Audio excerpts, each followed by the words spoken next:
Question. इस question में आपसे पूछ रहा है the beam is loaded as cantilever. एक बीम है कैंटिलीवर टाइप से उसको लोडिंग की गई है। तो मैंने यहाँ पे एक फर्स्ट ऑफ ऑल एक बीम बना दिया। ये हमारा एक बीम है कैंटिलीवर बीम। कैंटिलीवर बीम में एक साइड आपका फ्री होता है, दूसरे साइड रिएस्ट्रेट कंस्ट्रेंट सपोर्ट होती है, ठीक है। तो कैंटिलीवर बीम बना दिया। अब आपसे कह रहा है if the load at the end is increased. इस बीम पे यहाँ पे एंड पर एक लोड लगा हुआ है P और इसकी वैल्यू को वो इंक्रीज कर रहा है, ग्रेजुअली वो धीरे धीरे इंक्रीज कर रहा है। Load at the end is increase. Load को क्या किया जा रहा है? इंक्रीज किया जा रहा है। Then the failure will occur. Failure कहां पे होगा? ऑप्शन है आपके पास इन द मिडिल, इस बीम में मिडिल सेक्शन में कहीं पे, एट द सपोर्ट, जहां पे सपोर्ट लगा है वहां पे, at the tip below the load, जहां पे ये लोड लगा हुआ है इसके टिप पर, यहां पर कहां पे फेलियर होगा, या एनीवेयर इन द बीम, कहीं भी हो सकता है। तो इस क्वेश्चन का आंसर हमें ऐसे करना होगा कि जब भी आपका बीम में फेलियर जो होता है, फेलियर वो मोस्टली होता है मोमेंट की वजह से, ठीक है। आपने आरसीसी वगैरह में कैलकुलेशन भी किया होगा जब भी बीम का आप डिजाइन करते हैं, ठीक है। आरसीसी में singly reinforced beam, doubly reinforced beam, तो उसमें आप एक चीज कैलकुलेट करते हैं moment of reaction of beam, ठीक है। मोमेंट ऑफ रेजिस्टेंस, कितना मोमेंट वो बीम रेजिस्ट कर पाएगा। तो बीम में फेलियर किसकी वजह से होगा? मोमेंट की वजह से। तो अपने को यहाँ पे ये चेक करना होगा कि जब इस लोड की वैल्यू बढ़ते जाएगी धीरे धीरे, तो मैक्सिमम मोमेंट कहां जनरेट होगा? जहां पे मैक्सिमम मोमेंट जनरेट होगा, चांसेस ऑफ फेलियर बीम में उसी पॉइंट पर होंगे। तो लेट्स सपोर्ट इसका सबसे पहले हम बेंडिंग मोमेंट डायग्राम ड्रॉ करते हैं। देन हम लोग देखेंगे कि उस बेंडिंग मोमेंट डायग्राम में मैक्सिमम बेंडिंग मोमेंट की वैल्यू कहां पे आई। तो अगर इसका आप रिएक्शंस कैलकुलेट करोगे तो यहां पे फिक्स सपोर्ट के पास एक रिएक्शन जनरेट होगा P का, ये फिक्स सपोर्ट है तो एक रिएक्टिव मोमेंट भी देगा। और लेट्स सपोज यहां से यहां तक का डिस्टेंस अगर मैं L मान लूं तो ये मोमेंट कितना जनरेट करेगा? P इंटू L का। तो यहां पर रिएक्टिव मोमेंट कितना आ जाएगा? P इंटू L का, ठीक है। अब इसका अगर आप बेंडिंग मोमेंट डायग्राम बनाओगे, अगर मैं इसका पहले शियर फोर्स डायग्राम बनाता हूं, शियर फोर्स डायग्राम यहां पे बना रहा हूं, शियर फोर्स डायग्राम, ठीक है। आपको एक रिलेशन पता होगा, ये dV by dx is equal to minus times W। dV by dx क्या है? Slope of shear force diagram. This will be equal to minus times load, minus times load, ठीक है। तो अगर हम यहां पे देखें कि इस वाले पॉइंट पर एक हमारा कॉन्सेंट्रेटेड लोड है वर्टिकली अपवर्ड, तो हमारा bending moment diagram P magnitude से ऊपर शिफ्ट हो जाएगा, यहां पर P मैग्नीट्यूड से। फिर इस पॉइंट से इस पॉइंट तक बीच में यहां पे किसी भी तरह का कोई लोडिंग नहीं है, तो लोड हमारा ये क्या हो गया? जीरो। लोड जीरो, तो slope of shear force diagram कितना होना चाहिए? जीरो होना चाहिए। जीरो स्लोप का मतलब एक्स एक्सिस से कोई भी इंक्लिनेशन नहीं, बिल्कुल एक्स एक्सिस के पैरेलल। तो एक्स एक्सिस के पैरेलल ही हमने यहां से यहां तक ड्रॉ कर दिया। फिर ये कॉन्सेंट्रेटेड लोड P नीचे की तरफ है, तो हमारा डायग्राम शिफ्ट हो गया नीचे की तरफ, ठीक है। यहाँ पे P पे था, यहाँ पे P पे था, पूरी डायग्राम बीम एक्सिस से ऊपर है, इसलिए इसको कैसा मान ले रहा हूं? पॉजिटिव मान ले रहा हूं। ये हमारा था शियर फोर्स डायग्राम, ठीक है। नेक्स्ट हम इसका बेंडिंग मोमेंट डायग्राम बनाते हैं। बेंडिंग मोमेंट डायग्राम, अब बेंडिंग मोमेंट डायग्राम में यहां पे देख रहा हूं कि एक रिएक्टिव मोमेंट है P इंटू L का, और इस रिएक्टिव मोमेंट की वजह से ये बेंडिंग मोमेंट डायग्राम हमारा नीचे की तरफ शिफ्ट होगा। यहाँ पे कितने मैग्नीट्यूड से? P इंटू L, जितना इसका मैग्नीट्यूड है, ठीक है। इसके बाद बेंडिंग मोमेंट डायग्राम के लिए हम एक रिलेशन ये यूज करेंगे, dm by dx is equal to v। It mean slope of bending moment diagram equal to shear force. Slope of bending moment diagram equal to shear force, ठीक है। अब यहां देखते हैं शियर फोर्स पूरे section में कैसा है? पॉजिटिव है। शियर फोर्स कैसा है? पॉजिटिव है। और पूरे सेक्शन में कैसा है? कांस्टेंट। कैसा है? कांस्टेंट। तो मैग्नीट्यूड इसका कैसा हो गया? कांस्टेंट हो गया। तो बेंडिंग मोमेंट डायग्राम का जो स्लोप होगा वो भी कैसा होगा? पॉजिटिव होगा और कांस्टेंट होगा। अब पॉजिटिव कांस्टेंट स्लोप पे आपको डायग्राम ड्रॉ करना है, तो स्ट्रेट लाइन ही एक ऐसा हमारा ज्योमेट्रिकल फिगर है जिसका स्लोप कैसा होता है, कांस्टेंट होता है। अब पॉजिटिव और नेगेटिव की बात करते हैं, तो अगर आप ऑरिजिन से ऊपर की तरफ ले जाएंगे स्ट्रेट लाइन को, तो ये एंटी क्लॉकवाइज रोटेशन देगा, और एंटी क्लॉकवाइज रोटेशन को हम पॉजिटिव स्लोप कहते हैं। और अगर यहां से नीचे की तरफ ले जाएंगे तो ये क्लॉकवाइज रोटेशन देगा, और क्लॉकवाइज रोटेशन नेगेटिव स्लोप होता है। यानी पॉजिटिव स्लोप ले जाना है, यानी यहां से क्या ऊपर की तरफ ले जाना है, यहां से कहां ऊपर की तरफ ले जाना है, और ये इस तरीके से आकर यहाँ पे हमारा मैच कर जाएगा। तो ये हमारा हुआ बेंडिंग मोमेंट डायग्राम। अब इस बेंडिंग मोमेंट डायग्राम में हम देख रहे हैं कि लोड जैसे जैसे बढ़ता जाएगा मोमेंट कहां पे बढ़ेगा, यहाँ पे इस वाले लास्ट पॉइंट पे यहीं का मोमेंट मैग्नीट्यूड बढ़ता जाएगा। डायग्राम में सबसे ज्यादा मोमेंट यहीं का है। तो लोड का वैल्यू जैसे जैसे आप बढ़ाते जाओगे यहाँ की मूवमेंट बढ़ती जाएगी, तो चांसेस ऑफ फेलियर कहां पे है, कहां पे, एट द सपोर्ट, जहां पर सपोर्ट है वहां पे। तो हमारा आंसर इस क्वेश्चन का हो जाएगा B, at the support. Okay, आइए देखते हैं फोर्थ क्वेश्चन, बीपीएससी का 2012 का फोर्थ। आइए देखते हैं फोर्थ क्वेश्चन। ये क्वेश्चन आपका कह रहा है unit of strain is, I think 2012 का सबसे आसान क्वेश्चन क्या होगा, सिर्फ आपको स्ट्रेन की यूनिट बतानी है क्या होगी। ठीक है, फर्स्ट ऑप्शन है हमारा cm/cm। ठीक है, तो पहले तो आप ये चेक कर ले कि स्ट्रेन होता क्या है। स्ट्रेन हम कहते हैं किसको है, तो स्ट्रेन को हम लोग बेसिकली डिफाइन करते हैं। स्ट्रेन हमारा क्या है, किसी भी मटेरियल में जो चेंज होता है उसके डायमेंशन में, उसके डायमेंशन में जो चेंज होता है उस change in dimension by original dimension, by original dimension, इस रेशियो को हम कहते हैं strain. Change in dimension by original dimension. अगर मान लीजिए लेंथ में चेंज हो रहा है और उसके ओरिजिनल लेंथ से आप डिवाइड करके वो रेशियो कैलकुलेट कर लिए कि कितना लेंथ का चेंज हुआ कितने लेंथ में, तो वो हमारा हो गया स्ट्रेन। ठीक है, तो अगर आप इस हिसाब से सोचो तो आपको लगेगा क्या कि चेंज इन डायमेंशन लेंथ में चेंज हुआ तो उसका भी यूनिट सेंटीमीटर और नीचे भी सेंटीमीटर, तो हमारा फर्स्ट ऑप्शन हो गया सेंटीमीटर बाय सेंटीमीटर। नहीं, ये आंसर नहीं होगा। चेंज इन डायमेंशन, ऊपर में जो यूनिट आएगा वही यूनिट नीचे में आएगा, तो यूनिट से यूनिट क्या हो गया, कैंसल। तो ये पैरामीटर कैसा हो गया, dimension less. Strain is a dimension less parameter, इसका कोई भी डायमेंशन नहीं होता, इसकी कोई भी यूनिट नहीं होती। ठीक है, तो ये क्या हो जाएगा, डायमेंशन लेस। हमारे ऑप्शन में डायमेंशन लेस है। हाँ, अगर ऑप्शन में डायमेंशन लेस नहीं होता then we go for a centimetre bye centimetre, तो हम इसके साथ जा सकते थे क्योंकि एमसीक्यू का मतलब होता है मोस्ट करेक्ट ऑप्शन। तो अभी हमारे पास मोस्ट करेक्ट ऑप्शन क्या दिख रहा है, डायमेंशन लेस। ओके, चलिए आइए देखते हैं फिफ्थ क्वेश्चन। फिफ्थ क्वेश्चन देखते हैं।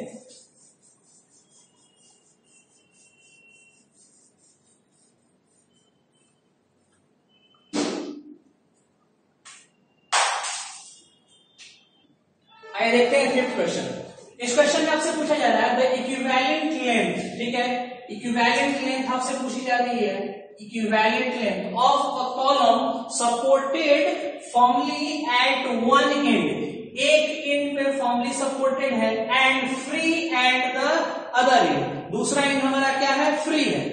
एक एंड फ्री है और दूसरे एंड पर सपोर्ट कर दिया गया, उसको फॉर्मली मतलब रिस्ट्रेट कर दिया गया। ठीक है, तो ऐसे केस में इक्विवेलेंट लेंथ हमारा कितना हो जाएगा। ठीक है, ये कॉलम का क्वेश्चन है। ठीक है, मैं यहाँ पे चार कंडीशंस है, चारों कंडीशंस आपको बता दे रहा हूँ, देखिएगा। अगर हमारा एक कॉलम है, ये कॉलम है, नीचे में इसको फिक्स कर दिया फॉर्मली और दूसरे एंड पर फ्री कर दिया, तो इस केस में अगर इसका टोटल लेंथ L है तो इसमें इफेक्टिव लेंथ इसका हो जाएगा 12। इफेक्टिव लेंथ कितना, 12। दूसरा हमारे पास एक कंडीशन है, अगर मैं दोनों तरफ से इसको फॉर्मली कर दूं, फिक्स कर दूं, तो ऐसे केस में ये इसका लेंथ हुआ यहां से यहां तक, तो इसमें इफेक्टिव लेंथ L' जो हो जाएगा ये हो जाएगा L/2।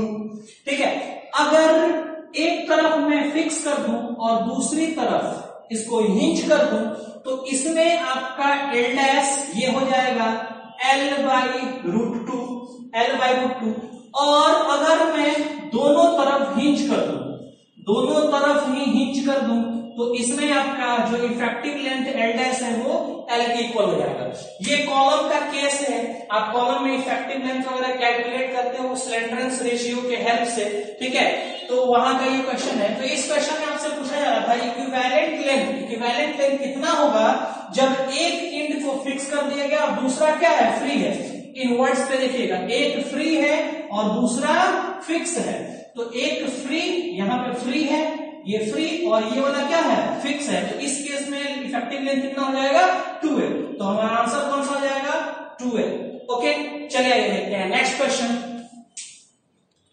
चलिए देखते हैं next question. The value of J in the equation, ये इक्वेशन है, इसमें आपसे पूछ रहा है जे की वैल्यू कितनी होगी। इक्वेशन कौन सा है, ये इक्वेशन है हमारा। इस इक्वेशन में दिया हुआ है t by J is equal to tau by R equal to G theta by L. अगर आप इस इक्वेशन पे थोड़ा ध्यान दें तो ये टॉर्जनल इक्वेशन है, टॉर्सन चैप्टर में अपने को पढ़ना है। इसमें ये जो t होता है, t स्टैंड्स फॉर टॉर्क, आपके शाफ्ट के ऊपर कितना टॉर्क अप्लाई हो रहा है वो है t। जे को हम कहते हैं पोलर मोमेंट ऑफ इनर्शिया, और इसी पोलर मोमेंट ऑफ इनर्शिया की वैल्यू आपसे पूछ रही है फॉर अ सर्कुलर शाफ्ट। अगर एक सर्कुलर शाफ्ट है जिसका डायमीटर कितना हो, d हो, तो d डायमीटर के लिए आपसे j की वैल्यू पूछी जा रही है। मैं यहाँ पे एक सर्कुलर शाफ्ट बना रहा हूं, ये हमारा एक सर्कुलर शाफ्ट है, देखिएगा यहाँ पर ये हमारा एक सर्कुलर शाफ्ट है, ठीक है। ये हमारा शाफ्ट हो गया, इसमें लेट सपोज ये एक्सिस है, इस एक्सिस के अबाउट इतना अगर ये टॉर्क रोटेट कर रहा है इस तरीके से, मान लीजिए कि ये जो आपका है इस तरीके से इस पर टॉर्क लग रहा है और ये रोटेट कर रहा है, तो इसके अंदर पोलर मोमेंट ऑफ इनर्शिया जे की वैल्यू कितनी होगी, जे की वैल्यू कितनी होगी, ठीक है। अब इस जे का वैल्यू मैं कैलकुलेट करना चाह रहा हूं, तो इसको दो तरीकों से आप सॉल्व कर सकते हैं। पहला तो परपेंडिकुलर एक्सिस थ्योरम लगा सकते हैं, और दूसरा मोमेंट ऑफ इनर्शिया का जो बेसिक कॉन्सेप्ट है उसके थ्रू आप जा सकते हैं, ठीक है। जो सबसे सिंपल वे है वो है परपेंडिकुलर एक्सिस थ्योरम। देखिएगा, आप जानते हैं कि अगर कोई सर्कल है जिसका डायमीटर d हो, जिसका डायमीटर d हो, तो इसके प्लेन में जिस प्लेन में ये सर्कल है, इस प्लेन में अगर मान लीजिए ये x डायरेक्शन के हैं तो Ix, और ये y डायरेक्शन कह रहे हैं तो ये मोमेंट ऑफ इनर्शिया Iy हो गया। तो Ix की वैल्यू होती है pi by 64 into D to the power 4, ठीक है, pi D to the power 4 by 64, ये होता है I का वैल्यू, मोमेंट ऑफ इनर्शिया की वैल्यू, ठीक है। x एक्सिस के अबाउट, y एक्सिस के अबाउट भी सिमेट्रिकल है बॉडी, तो यही हो जाएगा pi D to the power 4 by 64, ठीक है। अब पोलर मोमेंट ऑफ इनर्शिया जो होता है वो परपेंडिकुलर टू द प्लेन होता है। जैसे मान लीजिए कि ये आपका एक सर्कुलर शाफ्ट है, ये दिख रहा होगा आपको एक सर्कुलर शाफ्ट है, तो इस सर्कुलर शाफ्ट के एक एक्सिस ऐसे इसके प्लेन में, दूसरा एक्सिस ऐसे, और तीसरा एक्सिस इस पर परपेंडिकुलर, इसके जो परपेंडिकुलर होगा, तो परपेंडिकुलर वाले एक्सिस के अलॉन्ग जो मोमेंट ऑफ इनर्शिया आएगा इसी को हम कहते हैं पोलर मोमेंट ऑफ इनर्शिया, ठीक है। तो वही हमने परपेंडिकुलर इसके बनाया है। तो यहाँ इस सर्कल पे ऐसे परपेंडिकुलर इधर, ये कितना होगा, तो आप परपेंडिकुलर एक्सिस थ्योरम के हेल्प से इसको कैलकुलेट करते हैं। और कहता क्या है परपेंडिकुलर एक्सिस थ्योरम, मान लीजिए ये x ये y को ये वाला z एक्सिस कह रहा हूं, तो परपेंडिकुलर एक्सिस कहता है कि जो परपेंडिकुलर एक्सिस वाला मोमेंट ऑफ इनर्शिया होगा Izz, वो समेशन होगा इनके प्लेन के दोनों एक्सिस के। तो इस प्लेन में दो एक्सिस हैं Ix और Iy, तो इनके दोनों के समेशन के बराबर कौन सा होगा, Izz, ठीक है। तो कैलकुलेट कर लेते हैं, Ix की वैल्यू कितनी, pi into D to the power 4 by 64, plus ये भी कितना, pi D to the power by 64। अब ये इसको जोड़ दीजिए तो ये कितना हो जाएगा, 2 टाइम्स हो जाएगा, यानी pi D to the power by 32। This is the answer of your polar moment of inertia J। ये J की वैल्यू हो गई, इसी को हम कहते हैं J, ओके। तो ये तो फर्स्ट मेथड था, इसका और एक सेकंड मेथड है, आइए देखते हैं सेकंड मेथड। देखते हैं next second option, second method इसका। आपको इस क्वेश्चन में J की वैल्यू निकालनी है पोलर मोमेंट ऑफ इनर्शिया। जैसे कि मैंने पहले भी आपको बताया कि पोलर मोमेंट ऑफ इनर्शिया क्या होता है, किसी भी क्रॉस सेक्शन के परपेंडिकुलर डायरेक्शन में, परपेंडिकुलर एक्सिस की तरफ मोमेंट ऑफ इनर्शिया की वैल्यू होती है, ठीक है। तो हमने यहाँ पे एक सर्कुलर सेक्शन बनाया जिसका रेडियस कितना है, r रेडियस है इसका, सेंटर से इसके टॉप सर्कमफेरेंस तक, ओके। ये x एक्सिस, ये इसकी y एक्सिस हो गई। अब मैं यहाँ पे मोमेंट ऑफ इनर्शिया कैलकुलेट कर रहा हूँ, इसकी बेसिक डिफिनेशन है। Moment of inertia of strip, मैंने एक यहाँ पे स्ट्रिप कंसिडर किया है x डिस्टेंस पर, इसके सेंटर से x डिस्टेंस पर एक स्ट्रिप कंसिडर किया, जिस स्ट्रिप की लेंथ कितनी मानी थिकनेस dx, dx इसका थिकनेस है जो कि यहां से x डिस्टेंस पर है, ठीक है। तो इसका मोमेंट ऑफ इनर्शिया, इस स्ट्रिप का moment of inertia about perpendicular to its plane, perpendicular to its plane, इसके प्लेन पर परपेंडिकुलर मतलब यहां इस डायरेक्शन में। तो ये जो मोमेंट ऑफ इनर्शिया होता है, moment of inertia second moment of area है। ये सेकंड मोमेंट ऑफ एरिया का डेफिनेशन हम लोग ऐसे देते हैं आर स्क्वायर dA। ये हो गया second moment of area. Area को एक बार डिस्टेंस से मल्टीप्लाइड करोगे फर्स्ट मोमेंट, फिर दूसरी बार मल्टीप्लाइड करोगे आप सेकंड मोमेंट, तो ये सेकंड मोमेंट ऑफ एरिया है। ये इसके डिफिनेशन हो गई। अब इसमें मैं वैल्यूज को पुट करता हूं, तो यहां पे देखें इंटीग्रेटेड फॉर्म आर, ये डिस्टेंस है उस एरिया का जिस एरिया का आप सेकंड मोमेंट ऑफ एरिया या मोमेंट ऑफ इनर्शिया कैलकुलेट करना चाहते हो। तो ये डिस्टेंस कितना है सेंटर से, x डिस्टेंस पे है। तो यहाँ पे r की जगह हम क्या पुट कर देंगे, x स्क्वायर, ठीक है, इंटू dA। अब इस स्ट्रिप का एरिया देखिएगा, एरिया कैसे कैलकुलेट करते हैं। ये आपका स्ट्रिप है, ये जो ब्लैक वाला हमने दिखाया ये स्ट्रिप है। तो इस स्ट्रिप को कहीं भी एक जगह से अगर मैं कट कर दूं, कट करके और इसको अगर ओपन कर दूं, तो ये ओपन हो करके कुछ इसी टाइप का आएगा आपका, ये ओपन होकर के, ठीक है। इसको कट करके ओपन कर दिया, आप वापस से अगर इसको सर्कल फॉर्म में कन्वर्ट करना है तो इसको क्या कर देंगे, ऐसे मोड़ देंगे, सर्कल फॉर्म हो जाएगा। तो ये जो इसका लेंथ होगा टोटल, ये कितना हो जाएगा 2 पाई आर, सर्कमफेरेंस इसका, तो ये कितना हो जाएगा 2 पाई आर, ठीक है। और ये जो आपका डिस्टेंस है ये कितना है dx, और r की जगह हमने कितना लिया इसका रेडियस x, क्योंकि x डिस्टेंस पे है सेंटर से, तो यहाँ पे r की जगह क्या लिख लेंगे x। इट मींस इसका एरिया कितना हो जाएगा, आप जरा देखिए यहाँ पे एरिया कितना, ये एक रेक्टेंगुलर फॉर्मेट में कन्वर्ट कर दिया इसको। तो अब इसकी एरिया लिख रही होगी तो कितना लिखेंगे, लेंथ इंटू विड्थ, तो 2 पाई x इंटू dx। एरिया कितना हो गया 2 पाई x इंटू dx। तो यहाँ पे एरिया की जगह लिख रहा हूं 2 पाई x इंटू dx, ये हमारा एरिया हो गया, ठीक है। अब हमें मोमेंट ऑफ इनर्शिया स्ट्रिप का तो नहीं चाहिए, हमें मोमेंट ऑफ इनर्शिया शाफ्ट का चाहिए, पूरे सर्कुलर शाफ्ट का।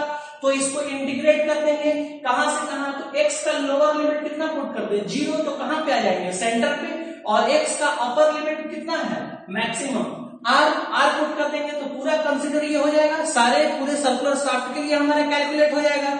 तो हम इसमें लिमिट्स पुट कर देते हैं, इसकी लोअर लिमिट 0x की और अपर लिमिट r, ठीक है। इसको इंटीग्रेट कर लेते हैं, ये हमारी वैल्यू हो जाएगी मोमेंट ऑफ इनर्शिया की। कैलकुलेट करते हैं जरा इसको, ये हमारा 0 टू r। अब यहाँ पे देखिएगा 2 पाई कांस्टेंट है, बाहर ले लेता हूं इसको 2 पाई को, ये हो जाएगा x क्यूब dx। इंटीग्रेट कर दीजिएगा 2 पाई और x4/4 to the power 0 to r। यहाँ पे वैल्यूज पुट कर दें, तो 2 पाई इंटू x का पावर 4 का मतलब r to the power 4 divided by 4, ठीक है। और ये हमारा हो जाएगा, अब r जो है r ये क्या हो जाएगा डायमीटर का हाफ, रेडियस डायमीटर का हाफ, तो r की जगह पुट कर दे d/2, 2 पाई इंटू r की जगह पुट कर दिया d/2 to the power 4 divided by 4। ये वैल्यू देखिएगा, ये 2 से 2 कैंसिल होकर के नीचे आ गया 2 पाई/2 into d to the power 4, और 2 का पावर 4 करेंगे तो कितना हो जाएगा 16, और ये हमारा हो गया πd4/32। ये हमारा वापस से आ गया पोलर मोमेंट ऑफ इनर्शिया। ये बेसिक मेथड था, ठीक है, और वो जो हमने बताया वो परपेंडिकुलर एक्सिस थ्योरम मेथड थी। ओके, जो भी आपको आज चूज आसान लगे उससे आप चूज कर सकते हैं। वैसे अगर इस रिजल्ट को आप डायरेक्ट याद रखो वो ज्यादा बेटर है, क्योंकि ये आपका स्टैंडर्ड रिजल्ट्स में आता है और बहुत जगह इसका यूज करता है, इसलिए हम ऐसे ऐसे रिजल्ट्स को डायरेक्ट याद रखेंगे। ओके, आइए देखते हैं नेक्स्ट क्वेश्चन। आइए देखते हैं 7th क्वेश्चन। इस क्वेश्चन में आपसे पूछ रहा है the shear stress along the principal plane के तरफ शियर स्ट्रेस कितना होगा subjected to maximum principal stress. Maximum principal stress अगर जनरेट हो रहा है किसी बॉडी में तो उसके प्रिंसिपल प्लेन पर शियर स्ट्रेस की वैल्यू कितनी होगी, ठीक है। तो इस क्वेश्चन को आप बहुत ही तरीकों से बना सकते हैं। स्ट्रेस स्ट्रेन ट्रांसफॉर्मेशन का ये क्वेश्चन है। आप एनालिटिकल मेथड फार्मूला के थ्रू बना सकते हैं या आप ग्राफिकल मेथड मोहर सर्कल के थ्रू बना सकते हैं। मैं सजेस्ट करूंगा मोहर सर्कल मेथड, क्योंकि वो बहुत बेस्ट है। और दूसरी चीज ये कि उसमें कुछ भी याद नहीं करना पड़ता है। एनालिटिकल मेथड में आपको एक फार्मूला याद करना पड़ेगा और मेमोरी की लिमिटेशंस है, तो इसलिए हम बहुत ज्यादा याद करने के पीछे नहीं जाते हैं, कॉन्सेप्ट के पीछे चलिए। तो इसको हम मोहर सर्कल मेथड से सॉल्व करते हैं। तो लेट्स सपोज हमने ये एक्सिस दे दी, नॉर्मल एक्सिस इसको कहते हैं सिग्मा एक्सिस, इसको हम कहते हैं shear stress axis tau axis. इस वाले एक्सिस पे कोई भी वैल्यू अगर प्लॉट करना होगा तो उसको हम कहेंगे शियर स्ट्रेस, और इस वाले एक्सिस पे कोई भी वैल्यू आएगा उसको हम क्या कहेंगे, नॉर्मल स्ट्रेस। अब मैक्सिमम प्रिंसिपल स्ट्रेस, मान लीजिए कि कोई एक हमने मोहर सर्कल बनाया किसी भी डायग्राम का, ठीक है, उसका मैक्सिमम प्रिंसिपल स्ट्रेस कौन सा होगा, तो नॉर्मल स्ट्रेस का जो मैक्सिमम वैल्यू है, ये नॉर्मल स्ट्रेस एक्सिस है, ये नॉर्मल स्ट्रेस का मैक्सिमम वैल्यू है, नॉर्मल स्ट्रेस का मैक्सिमम वैल्यू है, ये मैक्सिमम वैल्यू है, तो इसको कहते हैं मैक्सिमम प्रिंसिपल स्ट्रेस। और ये नॉर्मल स्ट्रेस का मिनिमम वैल्यू है, तो इसको कहेंगे मिनिमम प्रिंसिपल स्ट्रेस। तो कह रहा है कि मैक्सिमम प्रिंसिपल स्ट्रेस पर ये जो प्रिंसिपल प्लेन है यहां पे शियर स्ट्रेस कितना, तो ये पॉइंट पर कोई भी ये वाला कोऑर्डिनेट होगा क्या, नहीं होगा, यहां पे क्या हो जाएगा 0 0। तो इस वाले पॉइंट पर शियर स्ट्रेस, इस वाले पॉइंट पर शियर स्ट्रेस की वैल्यू कितनी हो जाएगी, 0। चेक करते हैं क्या ऑप्शन में है कहीं 0, हाँ बिल्कुल है सर, यहाँ सी ऑप्शन, तो इसका आंसर क्या हो जाएगा आपका 0। ओके, चलिए देखते हैं नेक्स्ट क्वेश्चन। आइए देखते हैं नेक्स्ट क्वेश्चन। इस क्वेश्चन में आपसे पूछ रहा है in a beam at a place, किसी बीम में at a place where the shear force is maximum, किसी बीम में अगर शियर फोर्स कहीं मैक्सिमम होता है, then the bending moment will be, तो उस पॉइंट पे जहां पे शियर फोर्स आपका क्या हो रहा है मैक्सिमम, वहां पे उस पॉइंट पर बेंडिंग मोमेंट की वैल्यू कितनी होगी, ठीक है, कितना होगा, maximum minimum 0 none of this. तो मैं बता दूं आपको कि जहां पर शियर फोर्स का वैल्यू 0 होता है उस पॉइंट पर बेंडिंग मोमेंट का वैल्यू मैक्सिमम होता है। जहां पे शियर फोर्स का वैल्यू 0 होगा वहां बेंडिंग मोमेंट का वैल्यू क्या होगा, मैक्सिमम होगा। और जहां पे शियर फोर्स का वैल्यू मैक्सिमम होगा उस पॉइंट पर बेंडिंग मोमेंट का वैल्यू 0 होगा। ये कॉन्सेप्ट है आपका shear force bending moment diagram का। जहां पर शियर फोर्स की वैल्यू 0 वहां पे बेंडिंग मोमेंट मैक्सिमम, जहां पे शियर फोर्स का वैल्यू मैक्सिमम वहां पर बेंडिंग मोमेंट 0। ठीक है, आप एक एग्जांपल से भी देख सकते हैं। लेट्स सपोज एक सिंपल सा एग्जांपल ले लिया हमने, एक सिंपली सपोर्टेड बीम का ले लिया कंसीडर। यहाँ पे एक पॉइंट पी लोड लगा है जो कि मिड पॉइंट पर है, L/2 डिस्टेंस पे है। तो इसका शियर फोर्स डायग्राम जो आप बनाएंगे तो शियर फोर्स डायग्राम आपका कुछ इस टाइप से बनेगा। और इसकी बेंडिंग मोमेंट डायग्राम अगर आप बनाओगे, बेंडिंग मोमेंट डायग्राम, तो कुछ इस टाइप से आपका बेंडिंग मोमेंट डायग्राम बनेगा।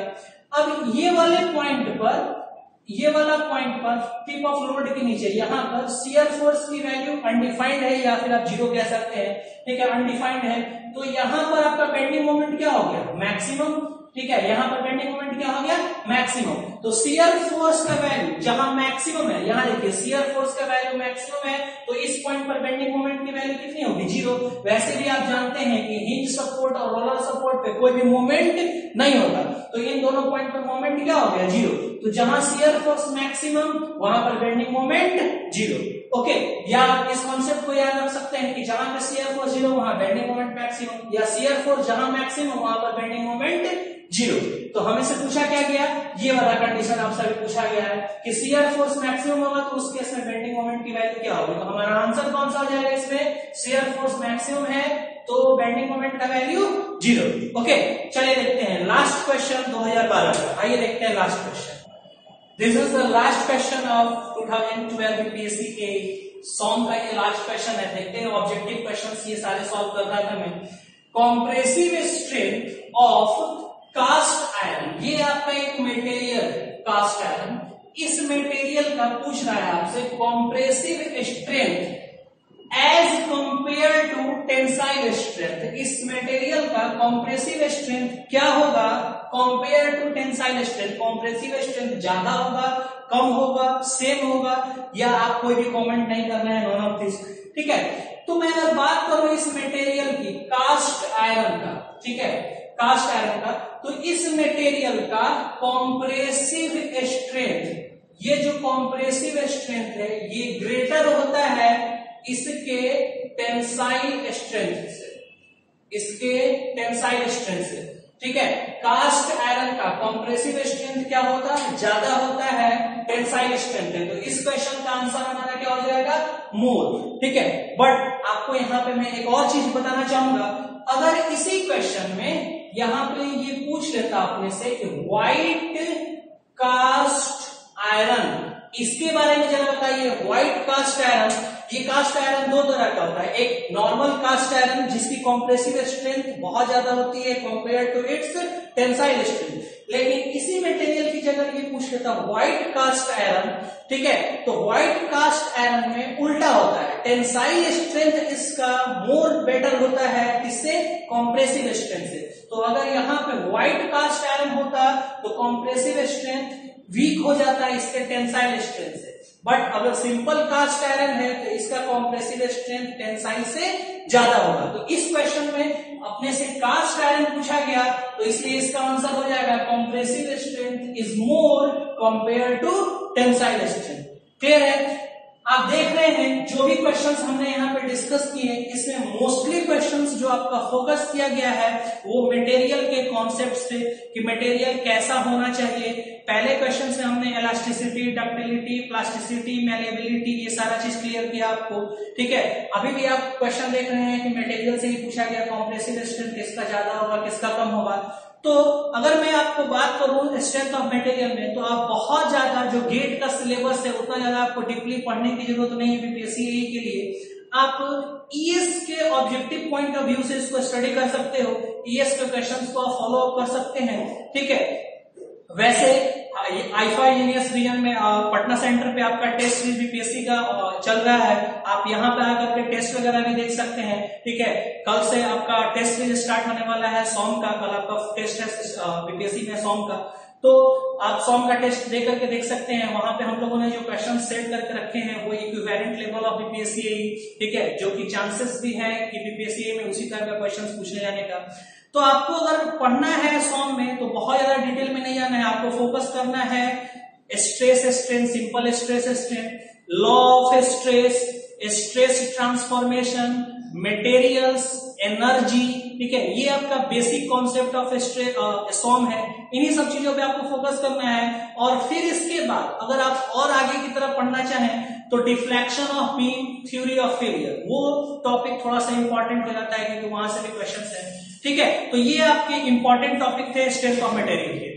Thank you for this session. ठीक है।